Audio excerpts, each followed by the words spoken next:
Muito bom dia para você, sintonizado aqui na Live FM. São 8 horas da manhã e 3 minutos. Você está ouvindo Live Notícias e chegou a hora. Eu e Paulo André Barbosa, a gente vai entrevistar a delegada doutora Carla Conceição Tavares, da 134ª Delegacia de Polícia daqui do centro de Campos, não é isso, Paulo? A doutora Carla Tavares, né, ela já é delegada há 20 anos e tendo assumido o comando aqui da 134ª Delegacia em setembro de 2024. Foi a segunda mulher a comandar essa delegacia, considerada a maior do interior do estado do Rio de Janeiro. Eu vou dar um bom dia à doutora Carla Tavares, é um prazer estar recebendo a senhora aqui hoje. Bom dia, Paulo, bom dia, Léo, bom dia a todos que nos ouvem nessa manhã. O prazer é todo meu de estar aqui com vocês e poder contar um pouquinho da minha história e a gente falar um pouco, né, sobre as mulheres campistas e esse trabalho que vem sendo feito na 134DP. Então vamos lá, doutora Carla. A primeira pergunta, né, quando que a senhora decidiu se tornar policial civil, trabalhar com a segurança pública? A presença feminina ainda não é muito grande nessa área, né? Na verdade, eu acho que foi a polícia que me abraçou, né? Eu posso assim dizer, porque quando eu comecei a estudar para fazer concurso, a polícia não era uma carreira que eu pensava em seguir. Mas surgiu um concurso para delegado e o concurseiro é assim, né? Estuda até passar e vai fazendo os concursos que aparecem para a gente ir testando conhecimento. E quando eu passei no concurso para delegado de Polícia Civil aqui no estado do Rio de Janeiro, no meu primeiro plantão, eu descobri o que era ser policial, eu descobri qual era a minha vocação. Então, foi nesse primeiro plantão, foi nesse momento, atendendo as ocorrências e recebendo as partes na delegacia, que eu me descobri como Polícia Civil. É uma vocação, a gente às vezes tem que escolher. Polícia é a vocação, exatamente isso. Incrível. Doutora, os casos de violência contra a mulher, né, têm aumentado ou os casos têm sido mais notificados pela polícia? Na verdade, historicamente, a gente sabe que a violência contra a mulher sempre existiu. É uma situação que adoece a família, é uma situação extremamente complicada, mas as mulheres não tinham voz, as mulheres não tinham a quem procurar, sempre tiveram muita vergonha de denunciar, porque como que você denuncia o pai dos seus filhos, né? E a própria família falava, mas você vai denunciar o pai dos seus filhos, você quer ver o pai dos seus filhos preso? Então, as mulheres sempre tiveram muito medo. Então, atualmente, isso tem diminuído bastante. Então, eu acho que o que a gente pode dizer é que a notificação aumentou e, consequentemente, o combate a essa violência também vem aumentando, felizmente, e a gente tem notificado mais, a mídia, né, tem notificado mais isso. Então, isso se torna mais latente e de conhecimento público. Antigamente, vocês falavam que a única coisa que dava prisão era pagamento de pensão alimentícia. Lembra disso, doutora? Exatamente. Antigamente era isso. E em briga de marido e mulher, ninguém mete a colher. Exatamente. As mulheres chegavam na delegacia, os policiais falavam assim, tem certeza que você quer fazer um registro? Isso. Não é possível, isso não aconteceu dessa forma, você está exagerando, né? Não foi bem isso. Então, as mulheres eram desacreditadas. Atualmente, não. A gente tem policiais extremamente capacitados, são capacitados diariamente para poder fazer esse atendimento. Porque, sim, a polícia ainda é um ambiente masculino. Temos muito mais homens do que mulheres, mas os nossos policiais são treinados diariamente para fazer esse atendimento humanizado. E, doutora, esse compromisso contra a violência de gênero tem que ser um compromisso social, um compromisso aqui da Live FM. E o que os nossos ouvintes podem fazer para colaborar no combate ao machismo, no combate à violência de gênero? Se a gente está vendo uma violência acontecer, se a gente tem notícia que a vizinha sofre violência, que alguém da família sofre violência, essa mulher tem medo ou tem vergonha, denuncie, faça uma denúncia anônima, que a gente vai fazer uma diligência, os policiais vão procurar essa mulher, entender o que está acontecendo para poder prestar o auxílio a essa mulher e identificar esse agressor. Porque muitas vezes as pessoas também ficam com medo, né, de se identificarem ou de abordarem uma situação. Você está vendo uma agressão, né, na rua, um exemplo. E você fica, de repente, olha, sei lá, se esse cara está armado, ele pode reagir, eu posso, né, sair ferido. Então, essa denúncia a gente pode fazer essa denúncia anônima diretamente para a delegacia, a gente pode fazer por meio do Disque 180, que chega até a delegacia da área. E se você estiver na rua, tiver medo e não sabe qual é a situação daquele agressor, acione o 190, 190, ou a Polícia Militar vai ali, vai prestar esse socorro. Então, a gente tem vários mecanismos que podem ajudar essa mulher nesse momento. E vale ressaltar que a senhora já passou por algumas DEANs, né, em outras cidades, mas hoje a ADEAN em Campos tem uma outra delegada, a doutora Juliana, não é isso? No caso da delegacia, a 134ª, é no caso de feminicídio que ela é mais atuada ou também é mais só no feminicídio? Isso. Como a gente tem uma delegacia especializada de atendimento à mulher aqui no município de Campos, as ocorrências que envolvem violência contra a mulher são encaminhadas à DEAN e, como você bem disse, a doutora Juliana, excelente delegada, tem uma equipe excelente, então a DEAN Campos está entre as primeiras delegacias de atendimento à mulher no estado em qualidade de atendimento e em número de prisões, e a 134DP atua nos casos do feminicídio, quando uma mulher é morta pela condição do gênero feminino em situação de violência doméstico familiar. Esses dados nós falamos aqui, né, Léo? Sim, daqui de Campos. Sim, a gente traz muitas informações sobre violência de gênero aqui no Live Notícias. E, doutora, aproveitando para fazer a pergunta, a senhora tem uma vasta experiência, né? Já são 20 anos como delegada, passou por DEAN, Cabo Frio, São Gonçalo, delegacias de São Gonçalo, Maricá, Rio das Ostras, Casimiro, conhece todo o estado do Rio. E a senhora, esses 20 anos de carreira, sofreu machismo, né? Sofreu algum tipo de discriminação ou dificuldade para exercer sua função na segurança pública por ser mulher? Olha, Léo, uma coisa que eu posso te garantir é que eu nunca fui discriminada enquanto mulher atuando na Polícia Civil do Estado do Rio de Janeiro. Muito pelo contrário, assim, quando eu falo que a polícia me abraçou, e ela me abraçou literalmente. Eu não era policial, fiz o concurso direto para delegada. Alguns delegados, às vezes, passam pela carreira policial antes, mas não foi o meu caso. E a primeira delegacia que eu trabalhei foi em Niterói, 77DP Icaraí.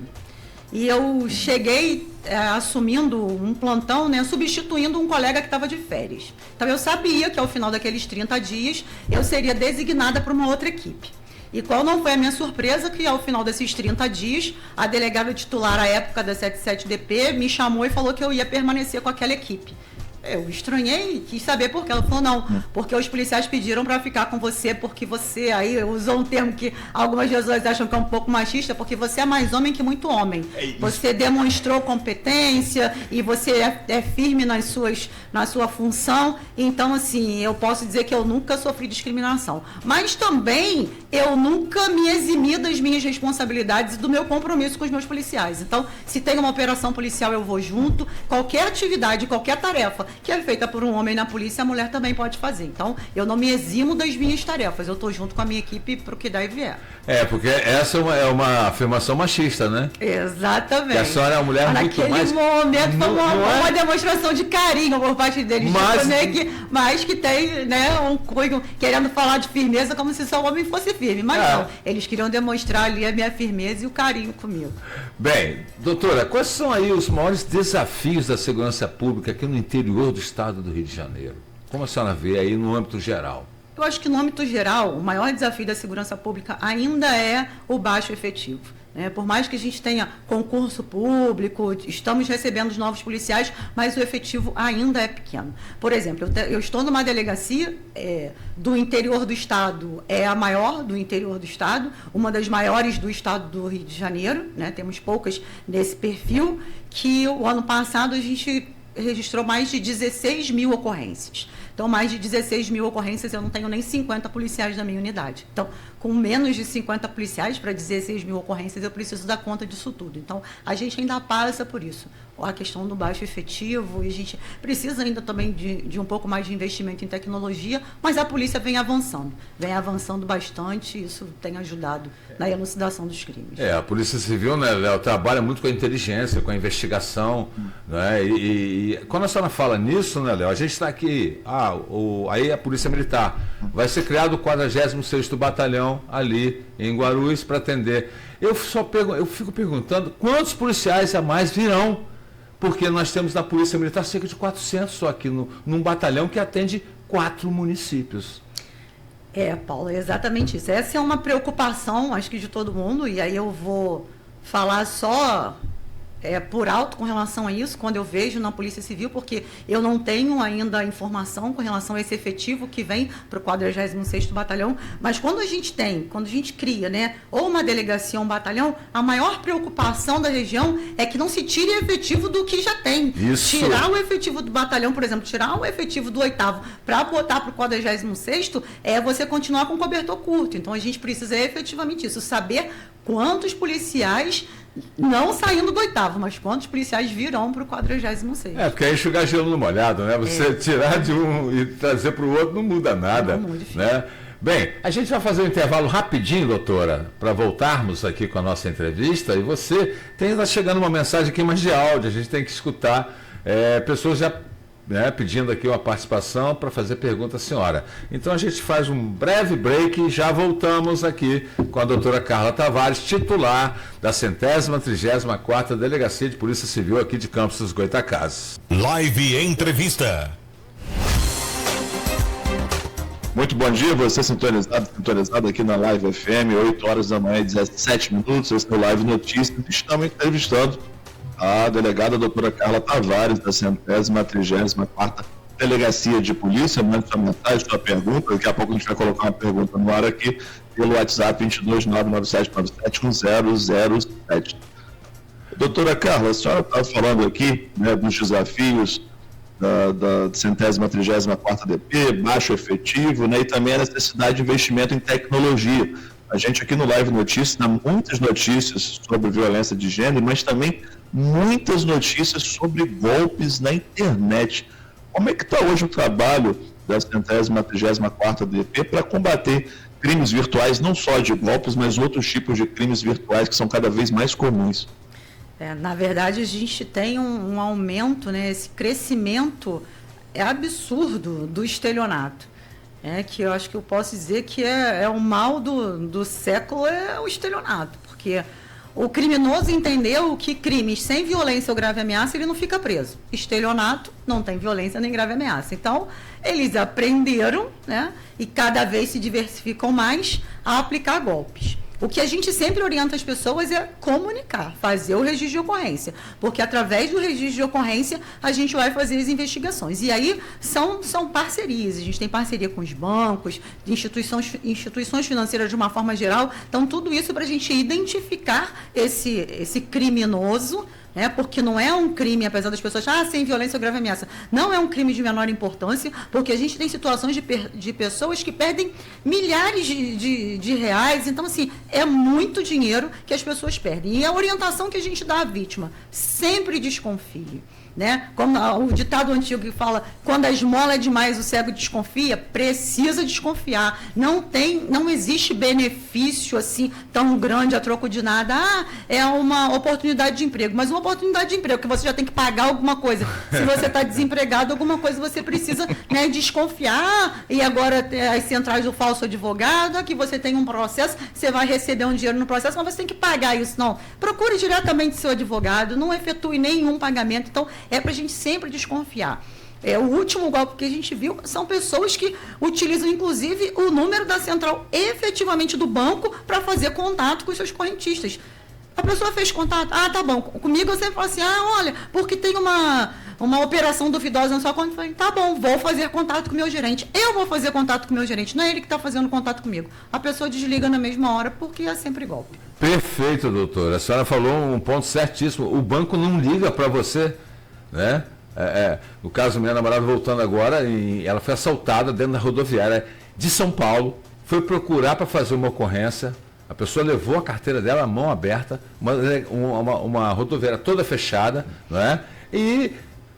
Ou seja, o banco agora ligando, o gerente já ligou para ela já conseguiu, agora teve dificuldade para fazer a ocorrência lá na delegacia, no terminal Tietê, e ela abriu uma reclamação, porque o policial orientou ela a procurar uma polícia civil para fazer a ocorrência, se tinha um posto de segurança lá. Agora, outro fator também muito preocupante hoje, doutora, a gente está vendo aí, né? A internet, jovens, crianças e adolescentes que estão, a questão da pedofilia e também o caso do estupro coletivo que ocorreu no Rio de Janeiro. Jovens que estão eles vão se organizando em sites descobertos e estão aí. O que o senhor aconselha aos pais, principalmente, desses jovens que ficam à mercê dessa internet aberta, né? Dessa internet dark, vamos dizer assim? Eu tenho um filho de 16 anos, né? Então essa também é uma preocupação que eu tenho. É como a gente consegue. Então, o que eu sempre fiz com meu filho foi orientação.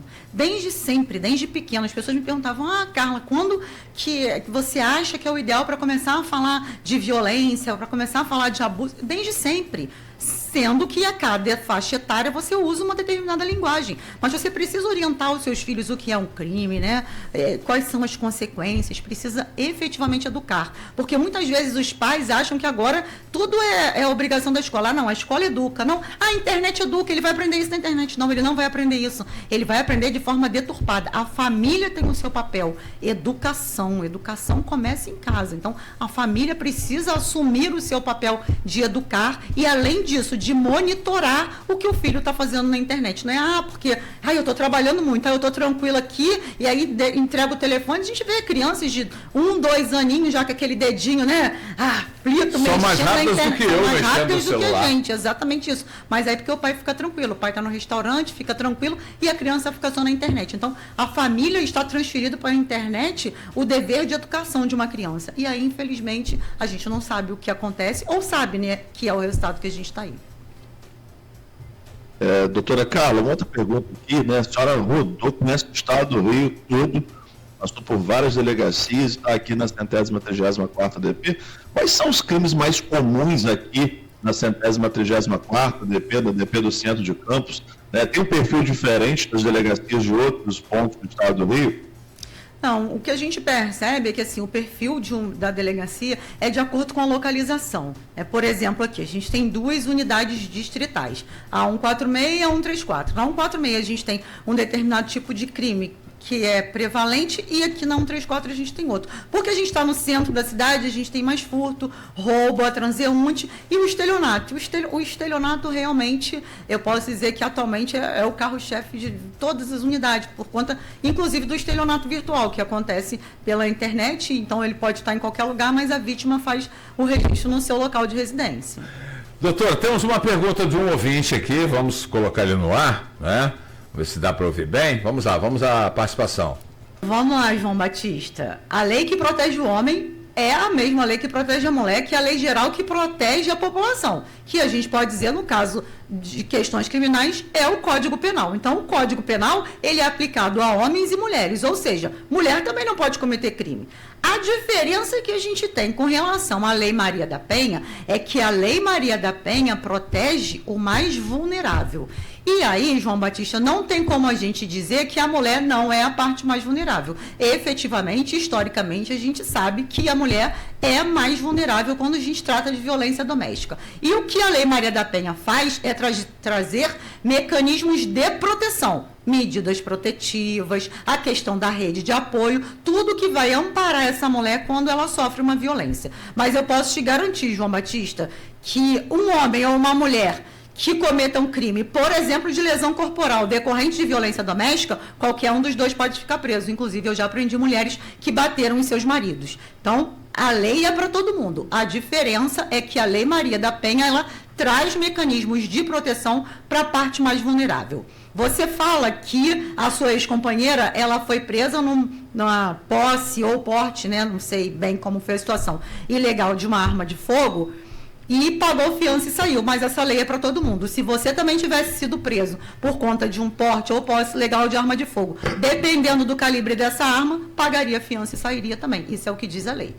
Doutora, outra pergunta. Bom dia. O que pode ser feito para diminuir agressões e mortes de mulheres por covardes que se dizem homens? Pergunto isso porque a cada dia vemos mais e mais casos relacionados ao assunto.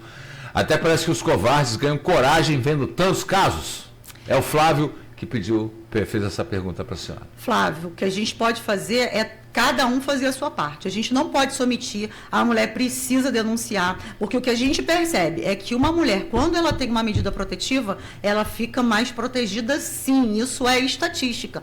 Porque a medida protetiva, ela não é só um papel que é dado à mulher e dizendo ao agressor, você não pode se aproximar. Não, quando essa mulher tem uma medida protetiva, a gente tem a Patrulha Maria da Penha que vai acompanhar essa mulher, vai fazer visitas frequentes à residência dessa mulher para verificar se essa medida está sendo efetivamente cumprida. Então, esse agressor é monitorado. Então, o que a gente precisa fazer é isso, não se calar. Quando eu vejo, como eu disse aqui antes, né? Quando eu vejo alguém, uma mulher sendo agredida, eu preciso fazer a minha parte. Ou eu denuncio, ou eu atuo naquele momento. O que eu não posso fazer, isso não é comigo, eu não tenho nada com isso. Então, quando essa rede de proteção, ela fica mais forte, mais firme, a gente consegue proteger essa mulher. Doutora, nós comemoramos agora o Dia Internacional da Mulher, né? Dia 8, que foi domingo. E a gente sabe muito bem, né, que a mulher, essa data foi até instituída porque a mulher não tinha direitos, foi uma fábrica onde, né, mulheres foram aprisionadas e mortas, né, pelos patrões. É como a senhora vê o momento atual e como a mulher ela pode se posicionar cada vez mais, não só no âmbito da violência, no âmbito do dia, mas como profissão, né, como ser dona de casa. Imagina, a senhora tem um filho, a senhora trabalha e tem que ser mãe também. Não é? Se bem que hoje isso muito mudou. Eu sou pai e trabalho também, mas tenho que estar junto com a minha... Né? Eu hoje não tenho a companheira do dia a dia, mas tenho que usufruir também e fazer minhas atividades. Como a senhora vê esse momento e a mulher, como tem que se portar, né? Porque cada vez é menos tempo para vocês. O que eu vejo é que a mulher efetivamente está conseguindo o espaço que ela queria.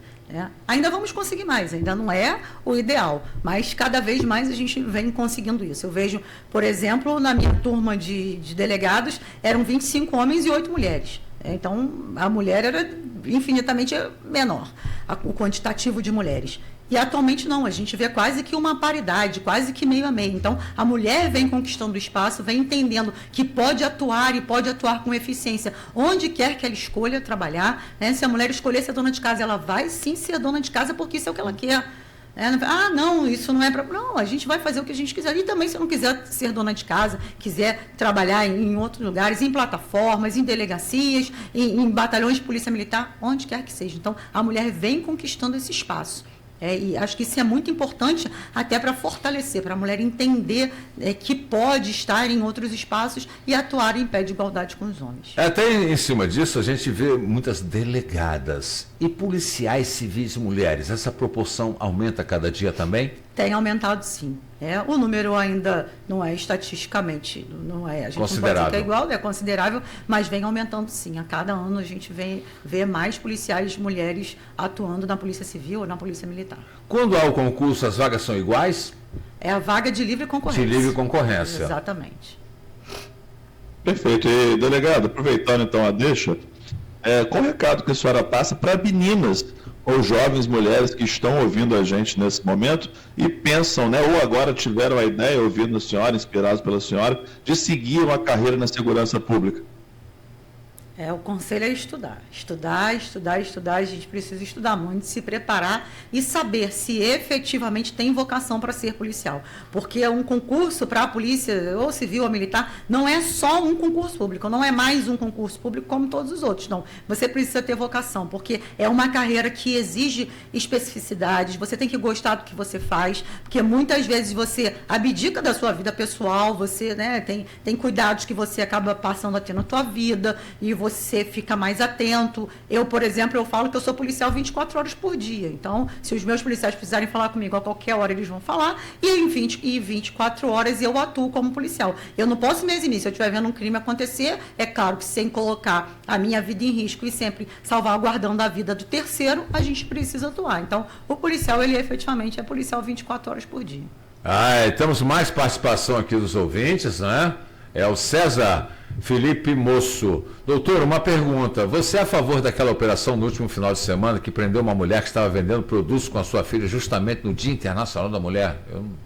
Eu não vi, não sei exatamente ao que ele está se referindo, mas se a pessoa está cometendo um crime, a gente precisa atuar efetivamente. Não tem como fechar o olho, seja em que dia for. Porque a gente sabe que algumas, né, a gente vê, aí uma situação que é chamado também o Conselho Tutelar. A gente vê pessoas, ou mulheres ou homens, utilizando seus filhos na rua, né? É uma situação deprimente, em portas de supermercado, e ali, no caso, como eu falei, né? Me lembra aí, Léo, acabei O falando. Conselho Tutelar? O Conselho Tutelar, ele aciona a polícia também? Também aciona a polícia. Quando o Conselho Tutelar recebe denúncia de algum crime, porque o Conselho Tutelar ele vai atuar no amparo a essa criança, para acompanhar essa família e entender a situação de vulnerabilidade e a que risco essa criança está sendo exposta. Mas a parte criminal, quem atua é a polícia. Então, o Conselho Tutelar vai fazer a parte dele, mas em contrapartida vai comunicar à polícia para que a gente atue na questão criminal. Perfeito. E a senhora falou aí, né, da questão da escolha da carreira, dos delegados, do policial. A senhora enfrenta criminosos, né, e vive risco. Qual o impacto na sua vida pessoal da escolha da carreira de delegado? Na minha vida pessoal, o impacto é mais com relação a lugares, né? Os locais que você escolhe frequentar. A partir do momento que eu entrei para a polícia, eu sou muito mais criteriosa. Por exemplo, o carnaval, né? Eu sempre gostei muito de carnaval. Mas aí os blocos de carnaval no Rio de Janeiro. É uma multidão, é muita gente, é complicado, é muito furto, você pode ser vítima até de roubo ou de outros tipos de crime. Então, eu evito determinados locais com muita aglomeração, próximo de locais que você percebe que pode haver um confronto. Então, assim, escolher um pouco mais o local que você está e estar sempre atento, né? Porque o policial ele anda armado, então você é policial 24 horas por dia, 24 horas por dia você está armado, então a sua atenção precisa ser um pouco mais redobrada, então mais nesse sentido. O Flávio diz aqui, olha, minha filha disse que será delegada e ela está cursando Direito. Seja bem-vinda, Flávia. Falo para sua filha que ela será muito bem-vinda na Polícia Civil do Estado do Rio de Janeiro. Bem, a gente fica muito feliz de ter a senhora aqui e falar sobre isso, né? Porque no nosso noticiário a gente sempre dá o destaque. Tem dias aqui que a gente tem 3, 4. Só do Dia Internacional da Mulher para cá foram 9, eu acho, autuações e ontem mais 2 da DEAN aqui na cidade. Para a gente ver que, infelizmente, a violência doméstica ela não dá uma trégua, né? Então, todos os dias a gente está combatendo. A gente tem uma delegacia, como eu disse aqui no início, a DEAN, com policiais extremamente aguerridos e comprometidos com o trabalho. A gente faz atuações conjuntas, porque o efetivo é curto para eles e é curto para a gente. Então, a região entendeu, eu acho que isso é muito importante que seja dito, que os policiais entenderam a importância do trabalho conjunto. Cada vez mais isso é sentido no dia a dia. Então, com essa atuação conjunta, a gente tem uma capilaridade maior e a gente consegue prender muito mais agressores. Léo? Bom, é isso, né? Acho que agradecer a delegada pela participação e a gente faz, principalmente aqui, em nome da Live FM, fazer um apelo às autoridades, principalmente ao governo estadual, para fazer mais concursos e ter mais efetivos, né? Nas delegacias, já que a delegada falou que é um principal problema na 134ª DP é justamente o baixo efetivo. No estado todo, né? Praticamente, vamos dizer assim, né? Exatamente, porque eu posso garantir. Qualidade a gente tem. É um trabalho, para você ver que com o efetivo que a gente tem, a gente ficou em 7º lugar no ano de 2025, entre mais de 150 delegacias no estado. Então, uma delegacia com uma qualidade extrema. Então, com um pouquinho mais de ajuda, a gente chega nos primeiros lugares. Obrigado, doutora Carla Tavares. Sucesso, como sempre, né? Na sua carreira, na sua dedicação e parabéns pelo Dia Internacional da Mulher e representando mulheres fortes, poderosas e que podem cada vez mais, não é isso? Muito obrigada, eu agradeço o convite de estar aqui e gostaria de ressaltar a população campista. A 134DP está de portas abertas para receber sua denúncia, para fazer qualquer tipo de orientação. Trabalhamos 24 horas por dia, 7 dias por semana, sempre em prol da população campista. Rádio Live, onde você estiver.